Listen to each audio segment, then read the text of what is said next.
하나님 말씀 보도록 합니다. 에스라 3장 10절에서 13절 말씀입니다.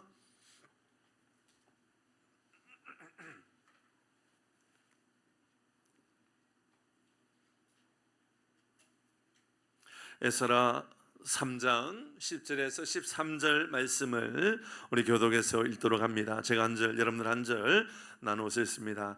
건축자가 여호와의 성전의 기초를 놓을 때에 제사장들은 예복을 입고 나팔을 들고 아삽 자손 레위 사람들은 제금을 들고 서서 이스라엘 왕 다윗의 규례대로 여호와를 찬송하되 찬송으로 화답하며 여호와께 감사함으로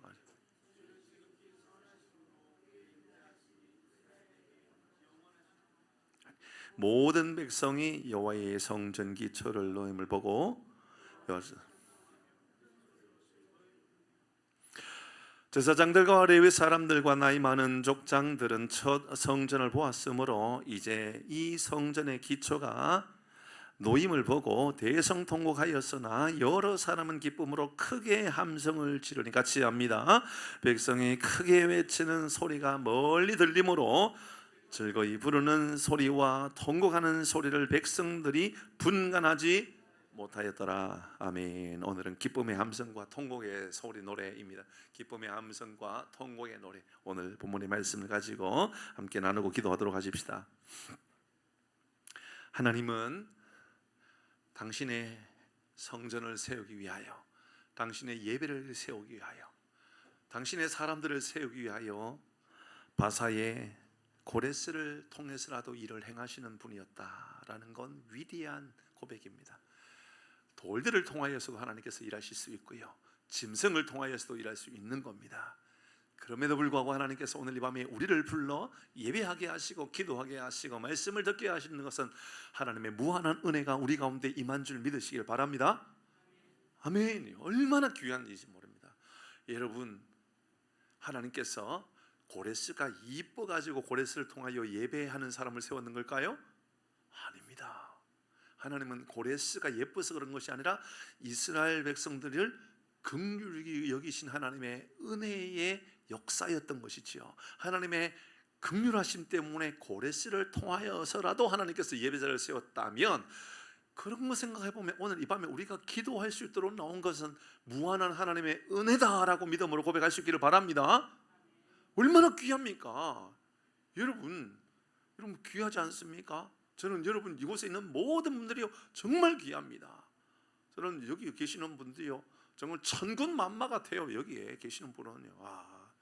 저는 이곳에 계시는 분 한 분 한 분이요 다른 10분, 100분보다도 더 위대하다고 생각을 해요. 왜냐하면 하나님께서 예배자를 세우기 위하여, 예루살렘의 성전을 세우기 위하여 고레스를 그렇게 세웠다 그러면, 저는 하나님의 사람으로 하나님께 기도하고, 여러분 이 밤에, 금요일 밤에 쉬고 싶지 않을까요? 그런 사람이 어디 없을까요? 저라고 그렇지 않을까요? 저도 왜 쉬고 싶지 않겠어요? 금요일 밤에.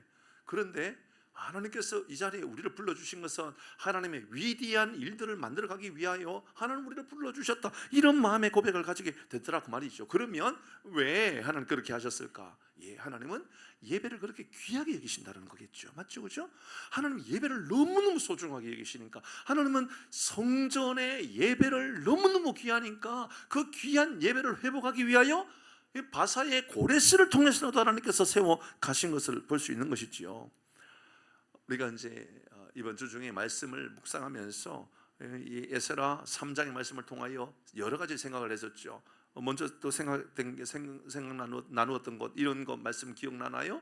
그들이 두려워했던 일이 있었습니다. 성전을 세우려는데 두려운 마음이 들었습니다. 두려운 마음도 우리의 예배는 멈출 수 없음을 고백할 수 있기를 바랍니다. 여러분, 두려운 마음이 들면 예배하셔야 됩니다. 두렵기 때문에 벌벌 떨면서 나 두렵다 걱정된다, 아니요, 그건 답이 아닙니다. 분명히 우리가 앞부분의 말씀을 통하여, 이 에스라 3장의 말씀을 통하여 하나님께서 주신 말씀, 그는 두려웠습니다. 그러니까 예배드렸단 말입니다. 우리도 마찬가지예요. 근심될 만한 일이 있거든, 여러분 두려운 마음이 있거든, 예배가 우리 인생의 답이라는 걸 믿음으로 고백하고 선포하고 살아가길 바랍니다. 나는 하나님께서 이 문제를 해결해 주신다, 이렇게 하나님 앞에 선포해야 되는 것이지요. 그래서 시온에 대로가 있는 자가 복되다, 그 말씀 바로 그런 말씀입니다. 여러분, 문제가 있거든, 아니 기쁜 때나 즐거울 때 슬플 때나 언제나 내가 가야 할 예배가 있다, 나는 예배할 수 있는 곳이 있다 라고 고백할 수 있다면 복인 거죠. 얼마나 감격스럽고 은혜로운지 모른다는 겁니다. 그러나 믿음으로 하나님 앞에 나간다는 것은 단순히 영적인 것, 그래 내가 영적으로 이 문제를 해결하면 돼, 영적인 모든 것들은 우리 인생에 있는 모든 것들은 영적으로 해석하고 영적으로 결단하면 돼 라고 단정 지어버리면 안 되는 아주 중요한 이야기를 어제 나눴죠. 뭐냐면 백향목을 나르는 것은 우리가 또 해야 될 역할이 있다라는 거죠. 백향목을 가지고 와야 되는 거죠. 백향목을 하나님께서 허락해 주셨던 것을 가지고 와야 되는 역할들, 그러니까 영적으로는 이 문제를 해결해 갈 거야 라고 한다면, 영적으로 고백했다면 이제는 삶으로 실천하는 것이 얼마나 중요한지 모른다 그 말이죠. 그래서 기도했다면 이제 기도한 대로 말씀대로 내가 살아가야 되겠다, 그렇게 선포해야 되는 겁니다. 여러분, 기도한 대로 살면요 틀림없는 일들이 일어납니다. 여러분, 우리가 말씀을 들은 대로 살아가면 위대한 기적들이 일어나는 줄 믿습니다. 한번 생각해 보세요. 기도한 대로 살아가요. 기도 누구한테 한 거예요? 그러면 기도를 하나님께 했다라는 것은 그 문제는 내가 하겠다라는 거예요? 하나님께서 해주시겠다라고 하는 믿음의 고백이에요? 하나님께서 하시겠다라는 고백 아닙니까? 그러면 여러분, 기도한 대로 살아가면 기적이 나타날 수밖에 없다라는 게 분명한 거죠. 역사가 나타날 수밖에 없다라는 말입니다. 여러분, 말씀을 읽었다면, 말씀을 들었다면, 진짜 말씀을 가까이 했다면 말씀대로 이제 살아가겠다라고 결단하는 것을 말하는 것입니다. 그리고 이제 성전은 어떻게 세워지기 시작했는가? 결단으로 말미암아, 순종으로 말미암아 살아갑니다. 그리고 중요한 것, 그 성전을 세울 때는 연합으로 세워간다 그랬습니다. 하나가 되어서, 모두가 하나가 되어서 연합하여서 세워간다 그랬습니다. 바로 앞부분 9절 말씀을 통하여 우리가 어제 나누었죠. 9절 말씀 같이 읽습니다. 9절 시작. 이에 예수아와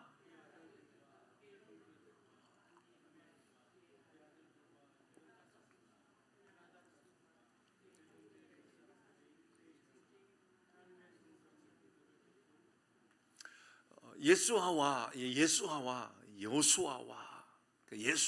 이 예수아는 앞에 있는 모세의 후계자 여호수아가 아니라 그랬습니다. 이 예수아는 제사장 예수아입니다. 그리고 그의 아들들과 여러 형제들과 함께 여러 사람들이, 유다의 자손과 헤나다 자손과 그의 형제 레위 여러 사람들, 그 다음에 중요한 단어 나옵니다.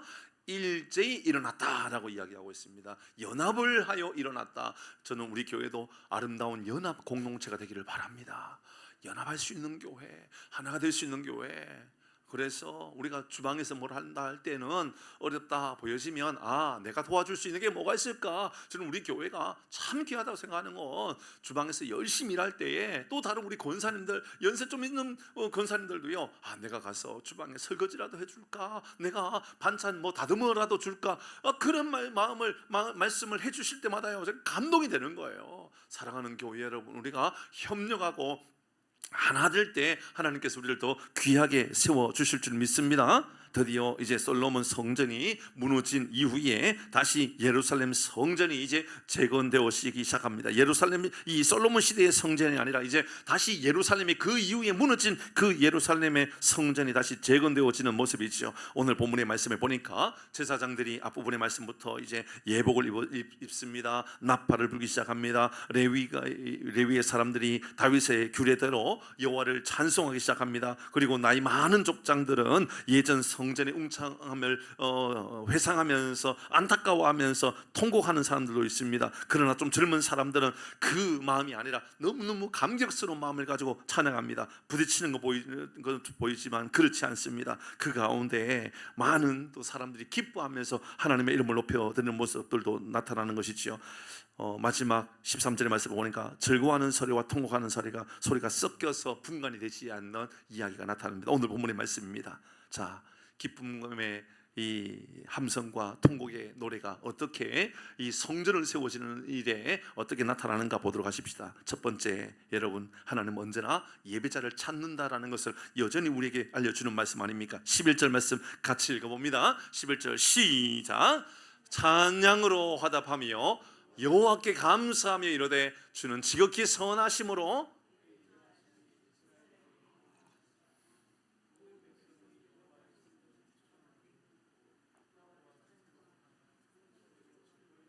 이 11절 말씀의 핵심이 되는 것은 저 뒷부분에 보니까 모든 백성이 여호와의 성전 기초를 노임을 벗고 모든 백성들이 말입니다, 여호와의 성전 기초 노임을 보고 여호와를 찬송하며 큰 소리로 즐거이 부르며 그들은 예배하는 모임을 만들고 있다라는 것이죠. 그들은 예배하고 있는 겁니다. 성전의 기초가 쌓여졌을 때 가장 먼저 그들의 모습은 바로 예배하는 모습입니다. 찬양하는 모습입니다. 외적인 건물보다 더 중요한 것은 하나님을 향한 이런 중심, 하나님을 향한 예배의 중심, 그게 가장 중요한 겁니다. 우리 교회도 마찬가지입니다. 우리 교회가 몇만 명 모이는 교회가 중요한 것이 아니라 정말 모든 성도들이, 아니 그곳에 있는 성도들, 작은 교회랄지라도 이곳에 있는 우리 모두가, 이곳에 있는 여러분 한 사람 한 사람이 언제나 깨어있어 예배한다라면 그 예배로 인하여 하나님께서 우리 교회를 가장 기뻐하시는 놀라운 역사가 임한 줄 믿습니다. 여러분, 저는 큰 생각을 가져본 거예요.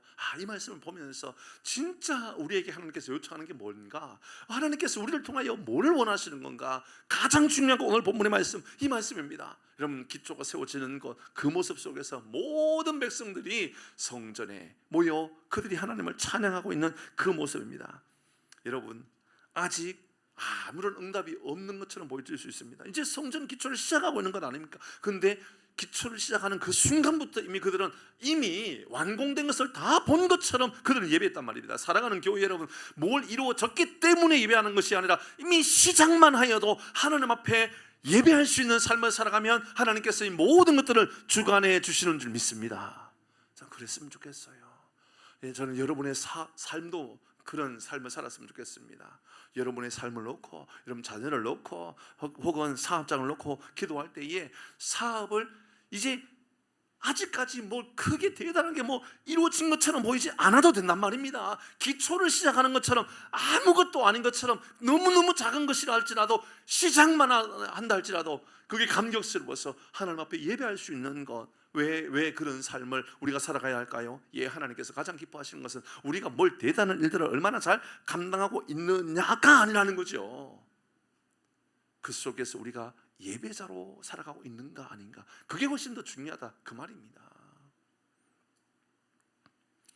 완성되었기 때문에 감사하는 것이 아니라 시작하는 것만으로도 감사한 것, 얼마나 위대한 일입니까? 사랑하는 교회 여러분, 그들은 이미 예배자로 세워지고 있다는 것을 눈여겨 잘 보아야 되는 겁니다. 성전이 다 세워진 게 아닙니다. 이제 시작 한번 해보려고 하는 겁니다. 그런데 예배하고 있다는 거죠. 저는 하나님께서 이들에게 예배를 가장 먼저 중요하게 여기고 있구나라는 것을 우리에게 보여준다라는 생각이 들었습니다. 시편 51편 17절 말씀 보십시오. 같이 합니다. 시작. 하나님께서 구하시는 제사는 상한 심령이라. 하나님이여, 상하고 통회하는 마음을 주께서 멸시하지 아니하시리이다. 여러분, 하나님께서 구하는 제사가요, 상한 심령이래요. 말씀을 조금 전에 앞에도 말씀을 드리고 기도 제목으로도 나누었었는데요, 저는 이 말씀을 묵상하면서 그런 생각이 들었어요. 하나님이 얼마나 우리가 존귀한 사람인가, 우리가 얼마나 거룩한 제물을 드리는가. 우리가 거룩한 제물을 드리고 존귀한 거 드리고 분별하여서 성결하게 그렇게 하나님 앞에 나가는 것 얼마나 귀한지 모릅니다. 다 우리 잘 알고 있어요. 그렇게 살아야지요. 그런데 하나님은 못난 사람은 좋아하지 않는 분입니까? 이게 우리의 마음의 고백인 거지요. 우리가 얼마나 대단한 것을 드릴 수 있느냐가 아니라 우리의 마음 있는 그대로, 연약하면 연약한 대로, 부족하면 부족한 대로 하나님 앞에, 하나님 내가 예배합니다. 여러분, 만약에 우리가 아름답고 화려한 찬양, 정말 너무너무 조수미 정도쯤 된다고 생각할까요? 너무너무 예쁘고 너무 화려한 목소리의 찬양만 받으신다 그러면 교회 안에 가장 큰 어려움을 받는 사람들이 있죠. 음치들이죠. 음치는 어떡하지요? 찬양을 하면 됩니까 안 됩니까? 그러면 혹시 여기에도 어쩌면 뭐 나는 음치는 아니지만 그래도 반음치다 이라고 여기는 분도 있을 수 있습니다. 노래할 때마다 나는 왜 다른 사람들보다 이렇게 목소리가 이 모양이지 이렇게 생각할 수 있단 말이죠. 그러니까 우리 목사님들끼리 하는 이야기가 있어요. 저 분당에 가면 꽤 큰, 아니 우리나라에서 뭐 이야기하면 다 아는 어느 뭐 목사님이 있거든요. 굉장히 유명한 목사님이에요. 근데 그 목사님은요 설교가 탁월하거든요. 근데 우리는 그 목사님을 이야기할 때마다 항상 그런 얘기 했었어요. 근데 말이야, 그 목사님에게도 하나님이 안 주신 건 있어. 그런 얘기를 해요. 뭐냐 하면 그 목사님 음치거든요. 찬양을 못해요. 그래서 앞에 예배 드릴 때 항상 찬양은 다른 분이 다 하고 본인은 설교만 항상 해요. 그거 생각해보면 그런 거예요. 그러면 그분의 찬양, 그분의 목소리의 찬양을 하나님께서 받지 않으실까? 그런 게 아니라는 거지요. 있으면 있는 그대로, 부족하면 부족한 대로, 연약하면 연약한 대로, 약하면 약한 대로. 그래서 하나님을 구하시는 제사는, 하나님께서 구하시는 제사는 상한 심령이라는 것은 우리가 상한 대로 드려라 그 말이 아니라 있는 모습 그대로, 연약하면 연약한 그대로 꾸미려 하지 말고 아닌 것처럼 그렇게 하지 말라는 거예요. 뭐 잘하는 것처럼, 뭐 대단한 것처럼 그런 모습이 아니라, 하나님 제가 부족해요, 저는 연약해요. 그렇지만 있는 그대로 하나님께 드립니다. 하나님께서 오늘 이 밤에 우리의 기도를 들어주시는 줄 믿습니다. 우리 가운데는 어떤 분은 기도를 기가 막히게 잘하는 분도 있겠죠. 그러나 그분은 기도할 때마다 참 듣고 있기 힘든 그런 기도가 있을 수 있잖아요. 그러면 하나님은 화려한 기도의 내용은 받아주시고 어색한 기도 하나님께서 받지 않으실까요? 아니라는 겁니다. 하나님은 배운 자의 기도나 배우지 못한 자의 기도나, 하나님은 노래 잘하는 사람의 찬양이나 이런 음치의 찬양이나 있는 모습 그대로 하나님 앞에 간절한 마음을 가지고 드리면 하나님께서 기뻐하시는 거지요. 살아가는 교회 여러분, 하나님께서 오늘 이 밤에 우리의 예배, 우리의 기도를 받아주시는 줄 믿습니다. 우리가 너무너무 잘 아는 요한복음 4장 23절 말씀, 하나님께서 바로 예배자를 찾기 때문이 아닙니까? 같이 합니다. 시작. 아버지께 참되게 예배하는 자들은 영과 진리로 예배할 때가 오나니 곧 이때나 아버지께서는, 하나님은요 문제 없는 사람보다 하나님을 예배하는 자를 찾는 겁니다. 중요한 고백 아닙니까? 하나님은 문제 없는 사람을 찾는 게 아니고요, 우리 모두는 다 문제 있잖아요.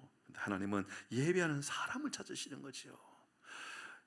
여러분이 아는 분 중에 가장 완벽한 사람은 누굽니까?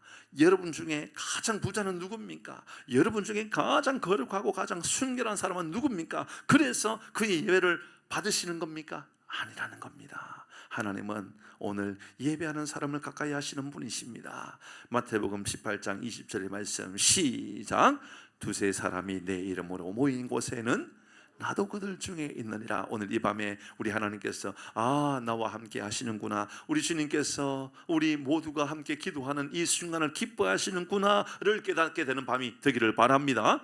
그런데요, 그들 가운데 그럼에도 불구하고 어떤 중요한 문제가 생기기 시작합니다. 근데 이 문제가 있음에도 불구하고 성경은 문제를 다루지 않는 게 기가 막힌 거예요. 자, 12절 말씀입니다. 자, 같이 읽습니다. 제 말씀을 묵상하면서 그런 생각이 들었어요. 이렇게 문제가 있는데 하나님께서 왜 문제로 여기지 않으시지? 라는 생각이 들었어요. 12절 시작.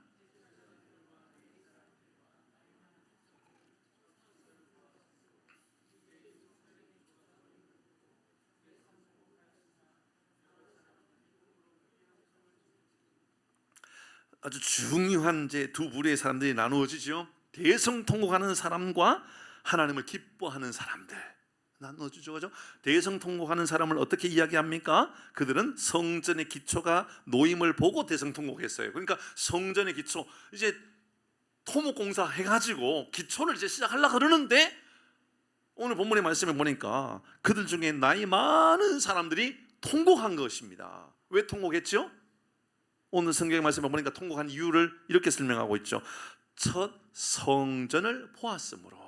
그러니까 옛날에 무너지기 전에 성전을 보았던 사람이 울고 난리가 났다라는 그 말이죠. 그게 뭐죠? 말씀드렸던 것처럼 솔로몬 시대에 세워졌던 성전 말입니다. 그 위대하고 화려하고 아주 멋진 성전을 경험했던 사람들이 있었단 말입니다. 화려하고 대단한 능력을 보았던 그 성전을 보았던 사람들이 있었는데, 그런데 다 무너지고 나서 70년 만에 돌아와가지고 이제 성전이 다시 세워지는 거잖아요. 근데 성전이 세워지는 이 모습을 보니까는 그때의 영광에 비하면 이게 너무 작아 보이거든요. 그때 영광에 보면 너무 작아 보인다. 너무 조그만해 보이고 너무 힘없어 보이는 거예요. 그게 너무 속이 상한 거예요. 너무 화가 나는 거예요. 옛날에 화려했던 그런 시간이 있었었는데 지금 모습을 보니까 너무너무 답답한 거예요. 그러니까 젊은 사람들은 세워지는 걸 보면서 야 너무 좋다. 그런데 나이 든 분들은 야 이게 뭐야 하면서 막 통곡하기 시작했다는 겁니다. 저는 우리 모두에게 과거에 있었던 모든 일들이 통곡의 제목이 아니라 감사의 제목이 되기를 바랍니다. 아멘. 우리 그랬으면 좋겠어요. 저는 우리 교회의 71년의 역사가 감사의 시간으로 고백되어지는 이보다 더 아름다운 게 어디 있겠냐 그 말입니다. 맞죠, 그죠? 우리 장로님들께 여쭤보십시오. 우리 교회 70년의 역사 가운데 어두운 시간을 또 있었을까요, 없었을까요? 있었겠죠? 있었죠. 근데 그 어두운 역사들을 돌아보면서 통곡할 사람들과 아니 내일을 바라보면서 앞으로 세워질 것을 바라보면서 기뻐 찬양하는 사람들도 있다 그 말입니다. 사랑하는 교회 여러분, 우리는 어떤 삶을 살아가야 할까요? 저는 과거에 있는 것들을 이제는 다 지워버려야 된다. 이제는 생각지도 말아야 된다. 이제는 모든 것을 그 추억들은 다 지워버리고 내일만 바라봐야 된다. 꼭 그렇게만 생각할 것은 아니라는 것을 너무너무 잘 알고 있습니다. 근데요 여러분, 우리의 과거는 감사의 제목으로 여겨야 되는 것이고요, 미래는 이제 하나님께서 앞으로 우리에게 주실 소망, 희망에 대한 제목으로 여길 수 있는 것이 진짜 우리가 가져야 될 마음인 겁니다. 그것은 여러분 20년, 30년, 50년 전의 역사만 말하는 것도 아닙니다. 당장 어제 일도 그렇게 여길 수 있는 것이고요, 당장 작년의 일만 돌아봐도 그럴 수 있다고 말입니다. 좀 실수한 일들도 돌아보면 있을 수 있겠지만 그것을 보면서 그거 생각하면서 왜 그때 그랬을까? 왜 그것밖에 못했을까? 왜 그때는 그렇게 판단했을지 몰라? 라고 생각하면서 대성통곡하고 때로는 그거 아파하고 그러지 말고 이제 미래를 바라볼 수 있는 마음을 가지는 게 얼마나 중요한지 모르지요. 이사야서 43장 말씀을 보십시오. 18절 같이 합니다. 시작. 너희는 이전 일을 기억하지 말며 옛날 일을 생각하지 말라. 여러분, 우리의 죄악들, 우리의 연약함들, 우리의 실수들 다 있다라는 거죠. 근데 그 이전 일들을 기억하면서 한탄해하고 통곡하고 그러지 말고 그때도 여전히 하나님께서 내게 베풀어 주셨던 은혜를 돌아볼 줄 아는 이런 믿음을 가지고 이제 19절을 세워가는 겁니다. 이전 일을 생각하지 말고요, 보라, 같이 합니다. 19절 시작. 보라, 내가 새 일을 행하리니 이제 나타낼 것이나 너희가 그것을 알지 못하겠느냐. 반드시 내가 광야의 길을 사막에 강을 내리니, 하나님께서 이제 우리에게 만들어주신 새로운 내일에 대한 길, 내일에 대한 미래에 대한 소망을 가질 때 우리 하나님께서 광야의 길을 내시고 사막에 강을 내어주시는 하나님의 은혜를 경험하며 살아가기를 바랍니다. 자, 중요한 고백 아닐까요? 어떤 이들은요, 과거를 회상하면서 옛날에는 옛날만 추억하고 살아가는 거예요. 그러다 보니까는 지금의 상황들, 옛날에 내가 부자였는데 예전에는 내가 참 그래도 한 소리 하면서 그래도 한 소리를 들으면서 살았는데 라는 그런 과거 회상의 시간들, 자칫 잘못하면 그것으로 인하여 우리의 인생은 여러분 과거 회상적인 것이 때로는 불평의 원인이 될 수 있다 그 말입니다. 그런데 그 가운데 여러분 이사야 선지자를 통하여 하나님께서 내가 그거 생각하지 않으니까, 내가 너의 과거를 돌아보지 않을 거니까, 네가 죄악으로 너의 문제로 인하여 살았던 모든 것들을 내가 다시 기억하지 않을 거니까 라고 말씀하시면서 19절에 우리에게 이렇게 말씀하시는 거예요. 내일을, 이제는 미래를 바라보고 새 일을 행하시는 놀라운 일들을 하나님을 기대하고 살아가라. 앞으로 이제 우리에게 어떤 위대한 일이 날 것인가를 기대하고 살아가라 라고 말씀하시죠. 그러면서 우리 하나님 말씀하십니다. 사랑하는 교회 여러분, 저는 이 말씀을 오늘 이 밤에 우리 모두가 간직해야 될 믿음의 고백이라고 믿습니다. 광야의 길을 내시는 하나님, 사막의 강을 내시는 하나님을 경험할 수 있는 밤이 되기를 바랍니다. 아멘. 어떤 이들 우리 가운데도 과거를 실패한 사람들 있지 않겠습니까? 과거를 붙잡고 늘 낙심하고 살아가는 이들도 있지 않겠습니까? 저는 우리나라도 특정 어떤 정치적인 모습을 볼 때는 왜 맨날 저런 과거의 문제들, 저런 상처의 문제들만 계속해서 문제화 만들고 있는 건가, 이런 생각이 들 때가 있어요. 과거는요, 우리의 미래를 향한 반면 교사가 되면 되는 것 아닙니까? 과거에 묶여 있는 것이 아니라 미래를 위한 좋은 선생으로 삼는 것이 중요한 것이지요. 하나님은 우리의 죄를 고백하면 용서하시고요, 다시 묻지 않는 분 아니십니까? 빌립보서 3장 13절 14절 말씀입니다. 시작. 형제들아, 나는 아직 내가 잡은 줄로 여기지 아니하고 오직 한 일, 즉 뒤에 있는 것을 잊어버리고 앞에 있는 것을 잡으려고. 여러분 그렇습니다. 뒤에 있는 것을 잊어버리고요, 앞에 있는 것을 바라봅니다. 그 앞에 있는 것을 뭘 바라보면 됩니까? 우리의 미래, 내일은 어떤 것을 바라보고 살아가는 겁니까? 여기에 이어서 14절에 이 말씀이 나온 겁니다. 시작. 표대를 향하여 그리스도 예수 안에서 하나님의 부르심의 상을 위하여 달려가노라. 우리에게 주신 사명을 바라보고 달려가는 위대한 믿음의 고백을 우리 모두도 할 수 있기를 바랍니다. 여러분 앞으로 달려가십시다. 저도 우리 모두도 함께 좀 달려갈 수 있으면 좋겠습니다. 이렇게 말하는 바울 한번 생각해 보십시다. 과거를 회상하면 자기에게 드러낼 만한 것들이 있을까요, 없을까요? 얼마나 많이 있을까요? 여러분 이 신약 시대에, 여러분 이 바울이 살았던 시대에, 여러분 성경에 나오는 등장하는 인물 가운데 바울보다도 더 뛰어난 사람이 있었어요, 없었어요? 말할 사람이 없단 말입니다. 바울보다도 더 탁월한 사람, 더 좋은 가문, 좋은 학벌, 말할 사람이 별로 없을 것 같아요. 생각해보니까 열심으로도, 율법에 대한 열심으로도 바울을 또 쫓아올 사람이 없을 것 같고요. 여러분 이 학문으로도 명예로도요 바울을 또 따라올 사람이 없었던 것처럼 보여져요. 근데 13절 말씀에 다시 한번 볼까요? 13절의 말씀에 보니까 나는 아직 내가 잡은 줄로 여기지 아니하고 오직 한 일, 즉 뒤에 있는 것을 잊어버리고, 내 과거를 잊어버리고, 잘난 것이든 못난 것이든 어려웠던 것이든 힘든 것이든 잊어버리고 내가 잡는 것은 14절 앞을 향하여 내가 바라보고 살아갑니다. 14절요 말씀해 보니까 내가 예수님께서 나의 부르심에 그 합당한 삶을 살기 위하여 사명을 바라보고 살아가기 위하여 내가 애쓰겠다. 사랑하는 교회 여러분, 우리 교회도 과거에 있는 모든 것들도 이제는 감사의 제목으로 바뀌고 미래를 바라보고 주님을 바라보고 우리 주님께서 우리에게 주신 사명을 바라보고 달려가는 은혜가 우리 가운데 있기를 주의 이름으로 축복합니다. 분명히 나이 많은 분들은 통곡했어요. 젊은 사람들은 기뻐하면서 감격스러웠어요. 그러면 서로 부딪힐 수 있어요, 없어요? 있잖아요. 충분히 부딪힐 수 있단 말입니다. 생각이 다르잖아요. 충분히. 나이 드신 분들이 젊은 사람들을 향하여서 너희들 왜 그 정도밖에 안 되느냐, 예전에 솔로몬 시대 때 성전을 생각해봐라. 그때 생각해보면 요밖에 못 짓느냐, 크고 화려하게 정말 위대하게 좀 지을 수 있어야지 라고 이야기할 수도 있었을 겁니다. 나이 젊은 사람들도 마찬가지일 거예요. 아버지, 할아버지 어떻게 그렇게 이야기하십니까? 우리는 이제 앞으로 미래를 바라보고 달려가야 되는데 맨날 그 과거를 이야기하면서 우리에게 이렇게 힘 빠지게 만듭니까? 왜 우리 이렇게 낙심하게 만듭니까? 충분히 그럴 수 있지 않습니까? 다툽니까? 아니요. 싸웁니까? 아닙니다. 기가 막히게 13절 이렇게 말하고 있습니다. 13절 오늘 본문의 말씀 13절입니다. 시작.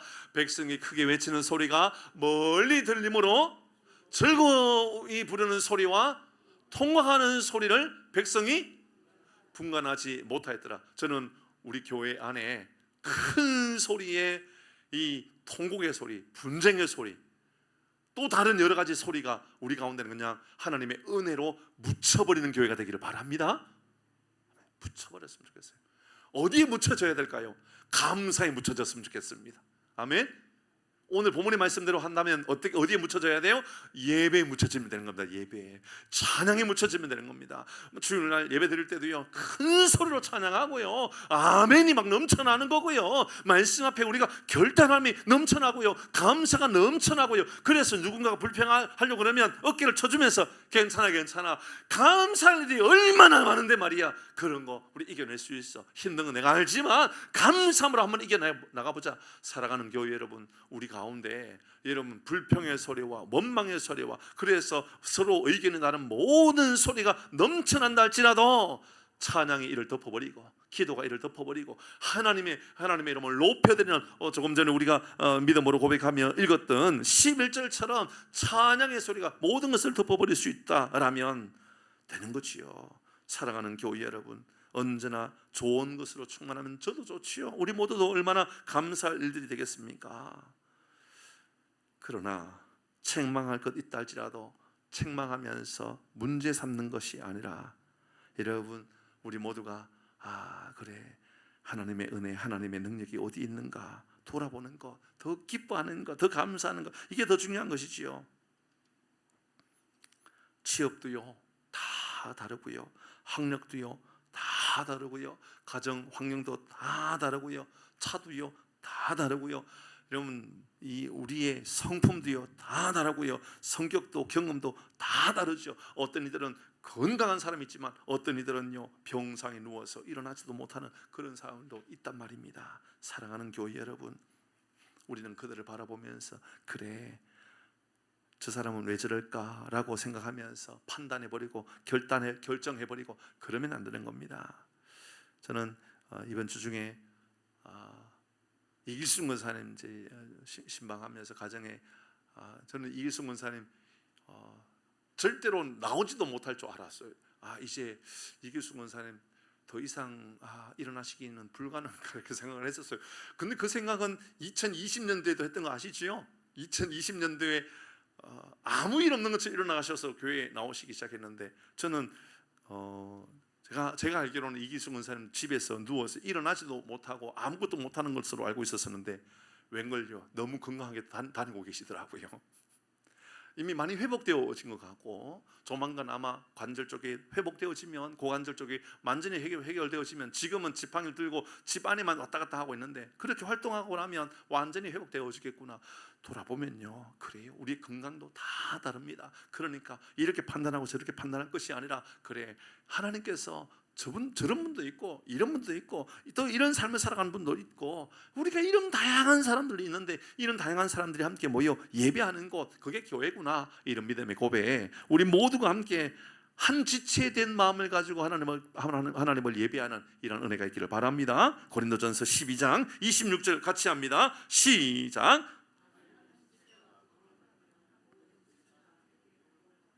한 지체가 영광을 얻으면 모든 지체가 함께 즐거워하느니라. 어느 성경에 나온다고요? 다시요. 이제 일반적으로 우리가 이제 말씀 훈련할 때 주소라 그래요. 성경 주소. 그 주소가 어디예요? 고린도전서가 주소예요. 제가 말씀 다시 읽어볼게요.